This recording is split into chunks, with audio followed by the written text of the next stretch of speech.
ಓಂ ಶಾಂತಿ. ಇಂದು ಪ್ರಾತಃ ಮುರಳಿ ದಿನಾಂಕ ಜುಲೈ 3, 2025.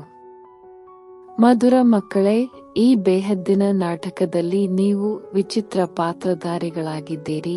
ಇದು ಅನಾದಿ ನಾಟಕವಾಗಿದೆ. ಇದರಲ್ಲಿ ಸ್ವಲ್ಪವೂ ಬದಲಾವಣೆಯಾಗಲು ಸಾಧ್ಯವಿಲ್ಲ.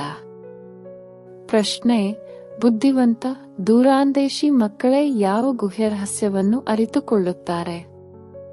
ಉತ್ತರ: ಮೂಲವತನದಿಂದ ಹಿಡಿದು ಇಡೀ ನಾಟಕದ ಆದಿ ಮಧ್ಯಾಂತ್ಯದ ರಹಸ್ಯವನ್ನು ದೂರಾಂದೇಶಿ ಮಕ್ಕಳೇ ಅರಿತುಕೊಳ್ಳುತ್ತಾರೆ.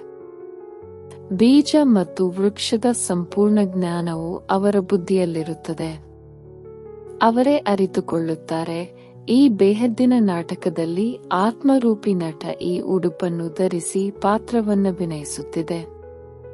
ಇದು ಸತ್ಯಯುಗದಿಂದ ಹಿಡಿದು ಕಲಿಯುಗದವರೆಗೆ ಪಾತ್ರವನ್ನಭಿನಯಿಸಬೇಕಾಗಿದೆ. ಯಾವುದೇ ಪಾತ್ರಧಾರಿಯು ಮಧ್ಯದಲ್ಲಿಯೇ ಹಿಂತಿರುಗಿ ಹೋಗಲು ಸಾಧ್ಯವಿಲ್ಲ. ಗೀತೆ: ನೀನು ರಾತ್ರಿಯನ್ನು ಮಲಗುತ್ತಾ ಕಳೆದು ಹಗಲನ್ನು ತಿನ್ನುತ್ತಾ ಕಳೆದೆ. ಓಂ ಶಾಂತಿ. ಈ ಗೀತೆಯನ್ನು ಮಕ್ಕಳು ಕೇಳಿದಿರಿ. ಇದರಲ್ಲಿ ಕೆಲವು ಶಬ್ದಗಳು ಸರಿಯಾಗಿದೆ, ಇನ್ನು ಕೆಲವು ತಪ್ಪಾಗಿದೆ. ಬಾಯಿಂದ ಸ್ಮರಣೆ ಮಾಡಲಾಗುವುದಿಲ್ಲ. ದುಃಖವೂ ಸಹ ಅವಶ್ಯವಾಗಿ ಬರಬೇಕಾಗಿದೆ. ದುಃಖವಾದಾಗಲೇ ಸುಖವನ್ನು ಕೊಡಲು ತಂದೆಯು ಬರಬೇಕಾಗುತ್ತದೆ. ಮಧುರಾತಿ ಮಧುರ ಮಕ್ಕಳಿಗೆ ತಿಳಿದಿದೆ, ನಾವೀಗ ಸುಖಧಾಮಕ್ಕಾಗಿ ಓದುತ್ತಿದ್ದೇವೆ. ಶಾಂತಿಧಾಮ ಮತ್ತು ಸುಖಧಾಮ. ಮೊದಲು ಮುಕ್ತಿ, ನಂತರ ಜೀವನ್ಮುಕ್ತಿ ಇರುತ್ತದೆ. ಶಾಂತಿಧಾಮವು ಮನೆಯಾಗಿದೆ. ಇಲ್ಲಿ ಪಾತ್ರವನ್ನಭಿನಯಿಸುವುದಿಲ್ಲ. ಹೇಗೆ ಪಾತ್ರಧಾರಿಗಳು ಮನೆಗೆ ಹೊರಟು ಹೋಗುತ್ತಾರೆ, ಅಲ್ಲೇನೂ ಪಾತ್ರವನ್ನಭಿನಯಿಸುವುದಿಲ್ಲ. ಸ್ಟೇಜಿನ ಮೇಲೆ ಪಾತ್ರವನ್ನಭಿನಯಿಸಲಾಗುತ್ತದೆ. ಇದು ಸಹ ಸ್ಟೇಜ್ ಆಗಿದೆ. ಹೇಗೆ ಹದ್ದಿನ ನಾಟಕವಿರುತ್ತದೆಯೋ ಹಾಗೆಯೇ ಇದು ಬೇಹದ್ದಿನ ನಾಟಕವಾಗಿದೆ. ಇದರ ಆದಿ ಮಧ್ಯಾಂತ್ಯದ ರಹಸ್ಯವನ್ನು ತಂದೆಯ ವಿನಾ ಮತ್ಯಾರೂ ತಿಳಿಸಲು ಸಾಧ್ಯವಿಲ್ಲ. ವಾಸ್ತವದಲ್ಲಿ ಈ ಯಾತ್ರೆ ಅಥವಾ ಯುದ್ಧ ಎಂಬ ಶಬ್ದವು ಕೇವಲ ತಿಳಿಸಿಕೊಡಲು ಕೆಲಸದಲ್ಲಿ ತರಬೇಕಾಗುತ್ತದೆ. ಆದರೆ ಇದರಲ್ಲಿ ಯುದ್ಧವೇನೂ ಇಲ್ಲ, ಯಾತ್ರೆಯ ಶಬ್ದವಿದೆ. ಬಾಕಿ ಇದು ನೆನಪಾಗಿದೆ. ನೆನಪು ಮಾಡುತ್ತಾ ಮಾಡುತ್ತಾ ಪಾವನರಾಗಿ ಬಿಡುತ್ತೀರಿ. ಈ ಯಾತ್ರೆಯು ಇಲ್ಲಿಯೇ ಪೂರ್ಣವಾಗುವುದು. ಎಲ್ಲಿಯೂ ಹೋಗಬೇಕಾಗಿಲ್ಲ. ಮಕ್ಕಳು ಪಾವನರಾಗಿ ತಮ್ಮ ಮನೆಗೆ ಹೋಗಬೇಕಾಗಿದೆ. ಆದರೆ ಅಪವಿತ್ರರಂತೂ ಹೋಗಲು ಸಾಧ್ಯವಿಲ್ಲ. ಆದ್ದರಿಂದ ತಮ್ಮನ್ನು ಆತ್ಮನೆಂದು ತಿಳಿಯಬೇಕಾಗಿದೆ. ನಾನಾತ್ಮನಲ್ಲಿ ಇಡೀ ಚಕ್ರದ ಪಾತ್ರವಿದೆ. ಈಗ ಆ ಪಾತ್ರವು ಪೂರ್ಣವಾಗಿದೆ. ಮಕ್ಕಳೇ, ನನ್ನನ್ನು ನೆನಪು ಮಾಡಿ ಎಂದು ತಂದೆಯು ಬಹಳ ಸಹಜವಾದ ಸಲಹೆಯನ್ನು ಕೊಡುತ್ತಾರೆ. ನೀವು ಕುಳಿತಿರುವುದು ಇಲ್ಲಿಯೇ, ಎಲ್ಲಿಯೂ ಹೋಗುವಂತಿಲ್ಲ. ತಂದೆಯು ಬಂದು ತಿಳಿಸುತ್ತಾರೆ, ನನ್ನನ್ನು ನೆನಪು ಮಾಡುವುದರಿಂದ ನೀವು ಪಾವನರಾಗಿ ಬಿಡುತ್ತೀರಿ. ಯುದ್ಧವೇನೂ ಇಲ್ಲ. ತಮ್ಮನ್ನು ತಮೋಪ್ರಧಾನರಿಂದ ಸತೋಪ್ರಧಾನರನ್ನಾಗಿ ಮಾಡಿಕೊಳ್ಳಬೇಕಾಗಿದೆ. ಮಾಯೆಯ ಮೇಲೆ ಜಯಗಳಿಸಬೇಕಾಗಿದೆ. ಈಗ 84 ಜನ್ಮಗಳ ಚಕ್ರವು ಪೂರ್ಣವಾಗುವುದೆಂದು ಮಕ್ಕಳಿಗೆ ಗೊತ್ತಿದೆ. ಭಾರತವೇ ಸತೋಪ್ರಧಾನವಾಗಿತ್ತು. ಅದರಲ್ಲಿ ಅವಶ್ಯವಾಗಿ ಮನುಷ್ಯರೇ ಇರುತ್ತಾರೆ. ಭೂಮಿಯು ಬದಲಾಗುವುದಿಲ್ಲ. ನೀವೀಗ ತಿಳಿದುಕೊಂಡಿದ್ದೀರಿ, ನಾವು ಸತೋಪ್ರಧಾನರಾಗಿದ್ದೆವು, ನಂತರ ತಮೋಪ್ರಧಾನರಾದೆವು, ಈಗ ಮತ್ತೆ ಸತೋಪ್ರಧಾನರಾಗಬೇಕಾಗಿದೆ. ಪತಿತ ಪಾವನನೇ ಬಂದು ನಮ್ಮನ್ನು ಪತಿತರಿಂದ ಪಾವನರನ್ನಾಗಿ ಮಾಡಿ ಎಂದು ಮನುಷ್ಯರು ಕರೆಯುತ್ತಾರೆ. ಆದರೆ ಅವರು ಯಾರು? ಹೇಗೆ ಬರುತ್ತಾರೆ? ಏನನ್ನೂ ತಿಳಿದುಕೊಂಡಿಲ್ಲ. ಈಗ ತಂದೆಯು ನಿಮ್ಮನ್ನು ಬುದ್ಧಿವಂತರನ್ನಾಗಿ ಮಾಡಿದ್ದಾರೆ. ನೀವು ಎಷ್ಟು ಶ್ರೇಷ್ಠ ಪದವಿಯನ್ನು ಪಡೆಯುತ್ತೀರಿ. ಸತ್ಯಯುಗದಲ್ಲಿ ಬಡವರು ಸಹ ಇಲ್ಲಿನ ಸಾಹುಕಾರರಿಗಿಂತ ಶ್ರೇಷ್ಠವಾಗಿರುತ್ತಾರೆ. ಬಲೆ ಎಷ್ಟು ದೊಡ್ಡ ದೊಡ್ಡ ರಾಜರಿದ್ದರು, ಬಹಳ ಹಣವಿತ್ತು, ಆದರೆ ವಿಕಾರಿಗಳಲ್ಲವೇ? ಇವರಿಗಿಂತಲೂ ಸತ್ಯಯುಗದಲ್ಲಿ ಸಾಧಾರಣ ಪ್ರಜೆಗಳು ಸಹ ಬಹಳ ಶ್ರೇಷ್ಠರಾಗುತ್ತಾರೆ.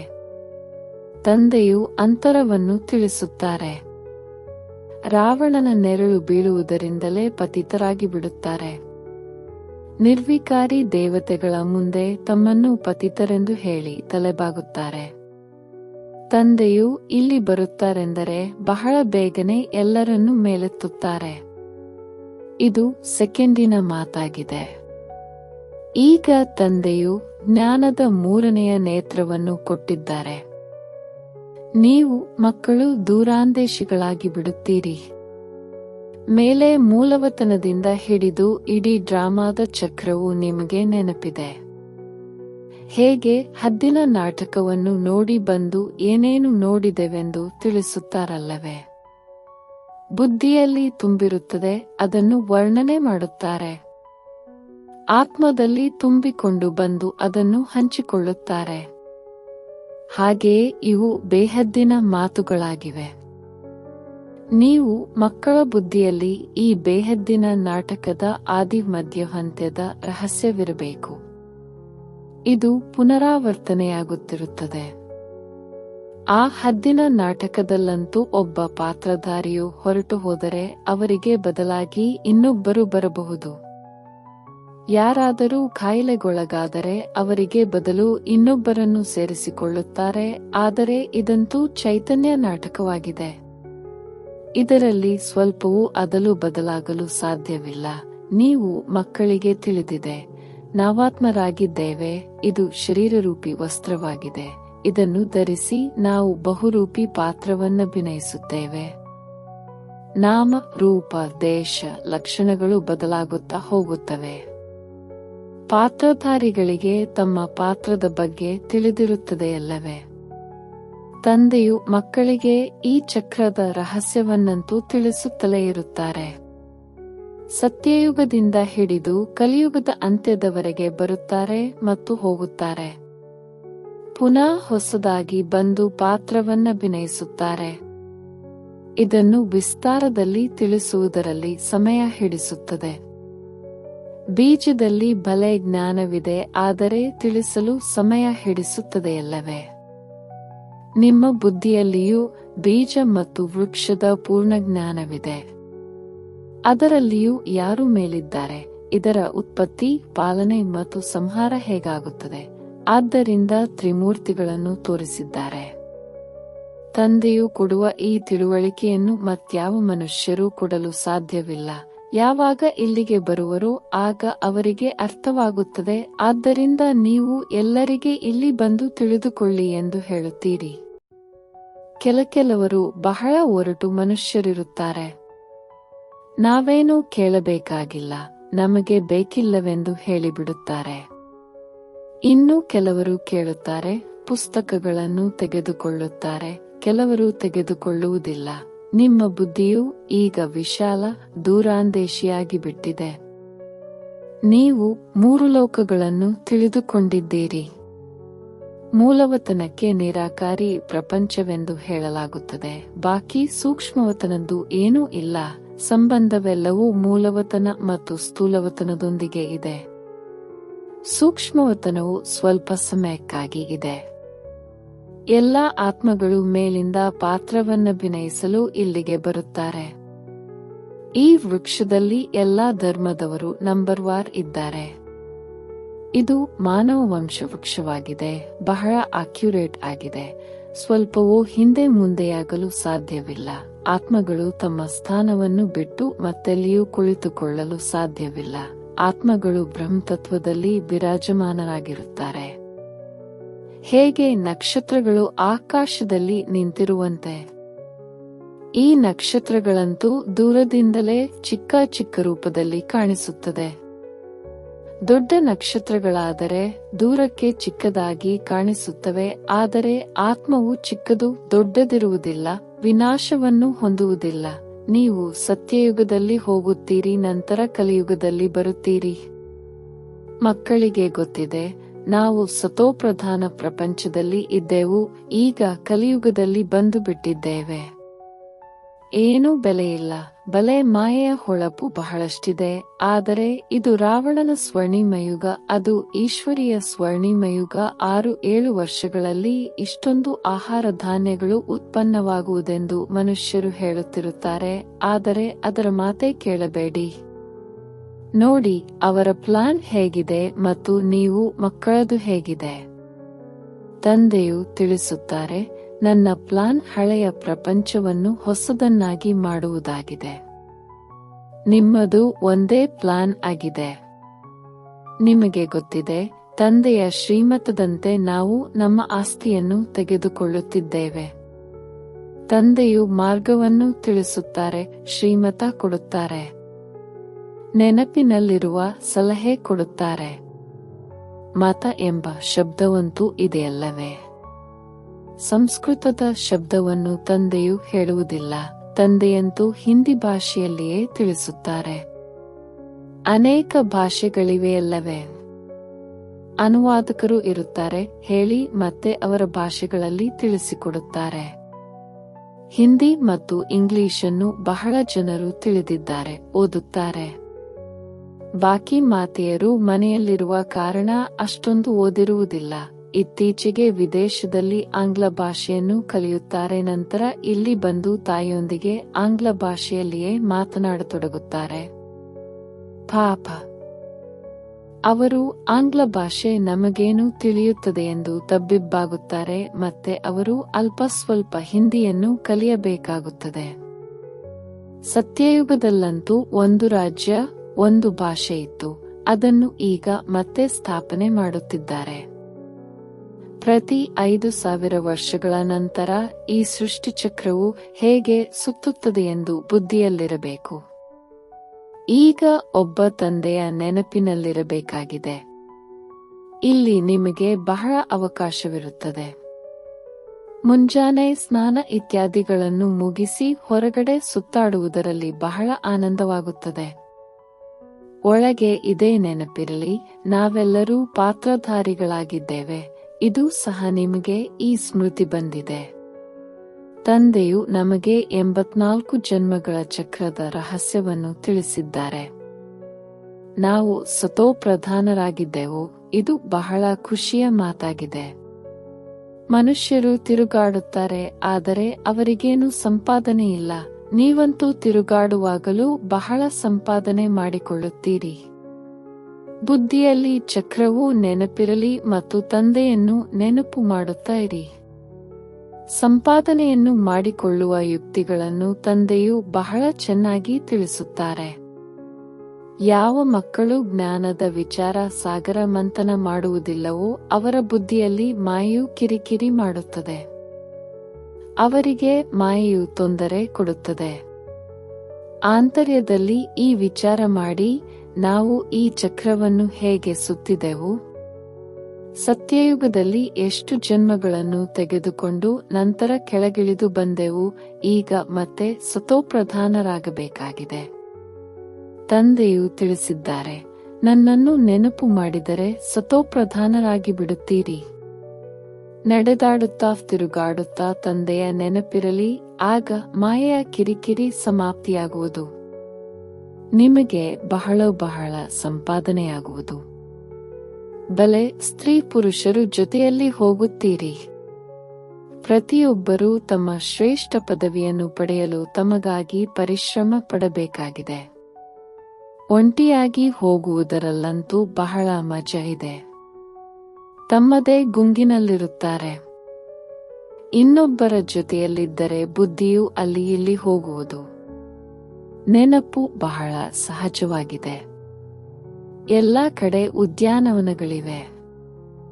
ಯಾರಾದರೂ ಇಂಜಿನಿಯರ್ ಆಗಿದ್ದರೆ ಇದನ್ನು ಕಟ್ಟಿಸಬೇಕು, ಅದನ್ನು ಕಟ್ಟಿಸಬೇಕೆಂದು ಬುದ್ಧಿಯಲ್ಲಿ ಉಪಾಯಗಳು ಹೊಳೆಯುತ್ತಿರುತ್ತವೆ. ನೀವು ಸಹ ಮನೆಯಲ್ಲಿ ಕುಳಿತಿದ್ದೀರಿ, ಆದರೂ ಬುದ್ಧಿಯು ತಂದೆಯ ಕಡೆ ತೊಡಗಿರಲಿ. ಈ ಹವ್ಯಾಸವನ್ನಿಟ್ಟುಕೊಳ್ಳಿ, ಆಗ ನಿಮ್ಮಲ್ಲಿ ಇದೇ ಚಿಂತನೆಯು ನಡೆಯುತ್ತಿರುವುದು. ಓದಲು ಬೇಕಾಗಿದೆ, ಉದ್ಯೋಗ ವ್ಯವಹಾರಗಳನ್ನು ಮಾಡಬೇಕಾಗಿದೆ. ಮಕ್ಕಳು, ಯುವಕರು, ವೃದ್ಧರು ಎಲ್ಲರೂ ಪಾವನರಾಗಬೇಕಾಗಿದೆ. ಆತ್ಮಕ್ಕೆ ತಂದೆಯಿಂದ ಆಸ್ತಿಯನ್ನು ಪಡೆಯುವ ಅಧಿಕಾರವಿದೆ. ಮಕ್ಕಳಿಗೂ ಸಹ ಬಾಲ್ಯದಲ್ಲಿಯೇ ಈ ಬೀಜವನ್ನು ಬಿತ್ತನೆ ಮಾಡಿದರೆ ಒಳ್ಳೆಯದು. ಆಧ್ಯಾತ್ಮಿಕ ವಿದ್ಯೆಯನ್ನು ಮತ್ಯಾರೂ ಕಲಿಸಲು ಸಾಧ್ಯವಿಲ್ಲ. ನಿಮ್ಮ ಈ ಆಧ್ಯಾತ್ಮಿಕ ವಿದ್ಯೆಯನ್ನು ನಿಮಗೆ ತಂದೆಯೇ ಓದಿಸುತ್ತಾರೆ. ಆ ಶಾಲೆಗಳಲ್ಲಿ ಲೌಕಿಕ ವಿದ್ಯೆಯು ಸಿಗುತ್ತದೆ ಮತ್ತು ಅದು ಶಾಸ್ತ್ರಗಳ ವಿದ್ಯೆಯಾಗಿದೆ, ಆದರೆ ಇದು ಆತ್ಮಿಕ ವಿದ್ಯೆಯಾಗಿದೆ. ಇದನ್ನು ಭಗವಂತನೇ ಕಲಿಸುತ್ತಾರೆ. ಇದರ ಬಗ್ಗೆ ಯಾರಿಗೂ ತಿಳಿದಿಲ್ಲ.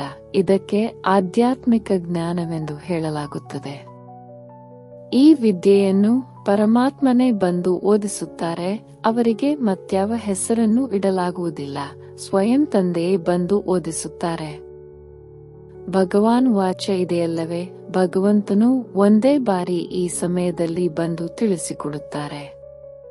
ಇದಕ್ಕೆ ಆತ್ಮಿಕ ಜ್ಞಾನವೆಂದು ಹೇಳಲಾಗುತ್ತದೆ. ಆ ಶಾಸ್ತ್ರಗಳ ವಿದ್ಯೆಯು ಬೇರೆಯಾಗಿದೆ. ನಿಮಗೆ ತಿಳಿದಿದೆ, ಸ್ಥೂಲ ಕಾಲೇಜು ಇತ್ಯಾದಿಗಳು ಒಂದಾಗಿದೆ, ಇನ್ನೊಂದು ಶಾಸ್ತ್ರಗಳ ವಿದ್ಯೆಯಾಗಿದೆ. ಮೂರನೆಯದು ಈ ಆತ್ಮಿಕ ವಿದ್ಯೆಯಾಗಿದೆ. ಅವರು ಬಲೆ ಎಷ್ಟೇ ದೊಡ್ಡ ದೊಡ್ಡ ತತ್ವಜ್ಞಾನಿಗಳಿರಲಿ, ಆದರೆ ಅವರ ಬಳಿಯೂ ಶಾಸ್ತ್ರಗಳ ಮಾತಿದೆ. ನಿಮ್ಮ ಈ ಜ್ಞಾನವೇ ಸಂಪೂರ್ಣ ಭಿನ್ನವಾಗಿದೆ.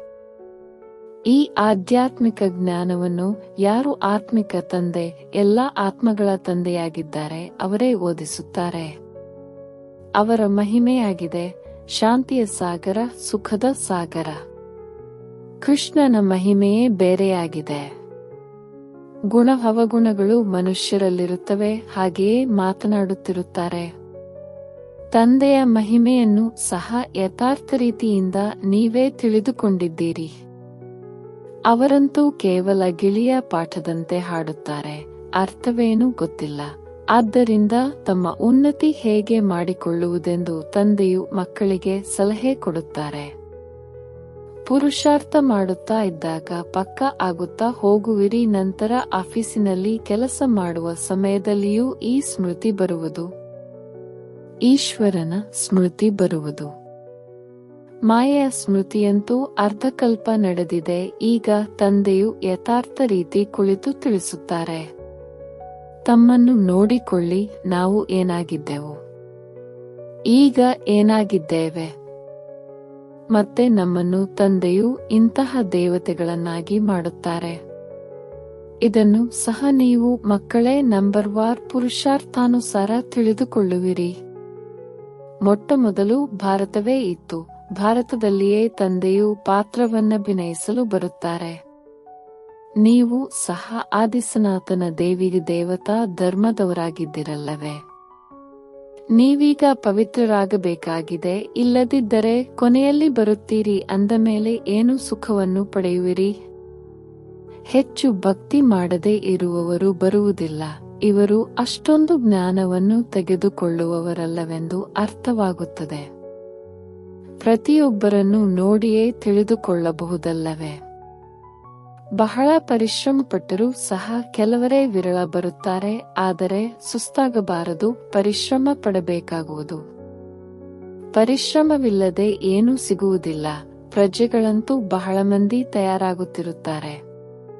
ತಂದೆಯು ಮಕ್ಕಳ ಉನ್ನತಿಗಾಗಿ ಯುಕ್ತಿಯನ್ನು ತಿಳಿಸುತ್ತಾರೆ. ಮಕ್ಕಳೇ, ತಮ್ಮ ಉನ್ನತಿ ಮಾಡಿಕೊಳ್ಳಬೇಕೆಂದರೆ ಬೆಳಗ್ಗೆ ಸ್ನಾನ ಇತ್ಯಾದಿಗಳನ್ನು ಮುಗಿಸಿ ಏಕಾಂತದಲ್ಲಿ ಹೋಗಿ ತಿರುಗಾಡಿ ಮತ್ತು ಕುಳಿತು ನೆನಪು ಮಾಡಿ. ಆರೋಗ್ಯಕ್ಕಾಗಿ ತಿರುಗಾಡುವುದು ಬಹಳ ಒಳ್ಳೆಯದು. ಓಡಾಡುವಾಗಲೂ ತಂದೆಯ ನೆನಪಿರುವುದು ಮತ್ತು ನಾಟಕದ ರಹಸ್ಯವು ಬುದ್ಧಿಯಲ್ಲಿರುತ್ತದೆ. ಅಂದಾಗ ಎಷ್ಟು ಸಂಪಾದನೆ ಇದೆ. ಇದು ಸತ್ಯ ಸಂಪಾದನೆಯಾಗಿದೆ. ಆ ಸಂಪಾದನೆಯು ಪೂರ್ಣವಾಯಿತೆಂದರೆ ಮತ್ತೆ ಈ ಸಂಪಾದನೆಯ ಚಿಂತನೆ ಮಾಡಿ. ಇಲ್ಲಿ ಕಷ್ಟವಾದದ್ದೇನೂ ಇಲ್ಲ. ಬ್ರಹ್ಮ ತಂದೆಯು ನೋಡಿದ್ದಾರೆ. ಕೆಲವರು ತಮ್ಮ ಪೂರ್ಣ ಜೀವನ ಕಥೆಯನ್ನು ಬರೆಯುತ್ತಾರೆ. ಇಂದು ಇಷ್ಟು ಗಂಟೆಗೆ ಎದ್ದೆನು, ನಂತರ ಇದನ್ನು ಮಾಡಿದೆನು. ನಂತರ ಬರುವವರು ಓದಿ ಕಲಿಯುತ್ತಾರೆಂದು ತಿಳಿಯುತ್ತಾರೆ. ದೊಡ್ಡ ದೊಡ್ಡ ವ್ಯಕ್ತಿಗಳ ಜೀವನ ಚರಿತ್ರೆಯನ್ನು ಓದುತ್ತಾರಲ್ಲವೇ. ಮಕ್ಕಳಿಗಾಗಿ ಬರೆಯುತ್ತಾರೆ ಮತ್ತು ಮಕ್ಕಳು ಸಹ ಮನೆಯಲ್ಲಿ ಇಂತಹ ಒಳ್ಳೆಯ ಸ್ವಭಾವದವರಾಗುತ್ತಾರೆ. ಈಗ ನೀವು ಮಕ್ಕಳು ಪುರುಷಾರ್ಥ ಮಾಡಿ ಸತೋಪ್ರಧಾನರಾಗಬೇಕಾಗಿದೆ. ಪುನಃ ಸತೋಪ್ರಧಾನ ಪ್ರಪಂಚದ ರಾಜ್ಯವನ್ನು ತೆಗೆದುಕೊಳ್ಳಬೇಕಾಗಿದೆ. ನಿಮಗೆ ತಿಳಿದಿದೆ, ಕಲ್ಪಕಲ್ಪವು ರಾಜ್ಯವನ್ನು ತೆಗೆದುಕೊಂಡಿದ್ದೀರಿ ಮತ್ತು ಕಳೆದುಕೊಳ್ಳುವಿರಿ. ಇದೆಲ್ಲವೂ ನಿಮ್ಮ ಬುದ್ಧಿಯಲ್ಲಿದೆ. ಇದು ಹೊಸ ಪ್ರಪಂಚ, ಹೊಸ ಧರ್ಮಕ್ಕಾಗಿ, ಹೊಸ ಜ್ಞಾನಕ್ಕಾಗಿ ಈ ಜ್ಞಾನವಿದೆ. ಆದ್ದರಿಂದ ಮಧುರಾತಿ ಮಧುರ ಮಕ್ಕಳಿಗೆ ಪುನಃ ತಿಳಿಸುತ್ತೇನೆ, ಬೇಗನೆ ಪುರುಷಾರ್ಥ ಮಾಡಿ. ಶರೀರದ ಮೇಲೆ ಯಾವುದೇ ಭರವಸೆ ಇಲ್ಲ. ಇತ್ತೀಚೆಗಂತೂ ಮೃತ್ಯುವು ಬಹಳ ಸಹಜವಾಗಿ ಬಿಟ್ಟಿದೆ. ಅಮರಲೋಕದಲ್ಲಿ ಇಂತಹ ಮೃತ್ಯುವೆಂದೂ ಆಗುವುದಿಲ್ಲ. ಇಲ್ಲಂತೂ ಕುಳಿತಿದ್ದಂತೆ ಶರೀರ ಬಿಡುತ್ತಾರೆ. ಆದ್ದರಿಂದ ತಮ್ಮ ಪುರುಷಾರ್ಥ ಮಾಡುತ್ತಾ ಇರಿ, ಜಮಾ ಮಾಡಿಕೊಳ್ಳುತ್ತಾ ಇರಿ.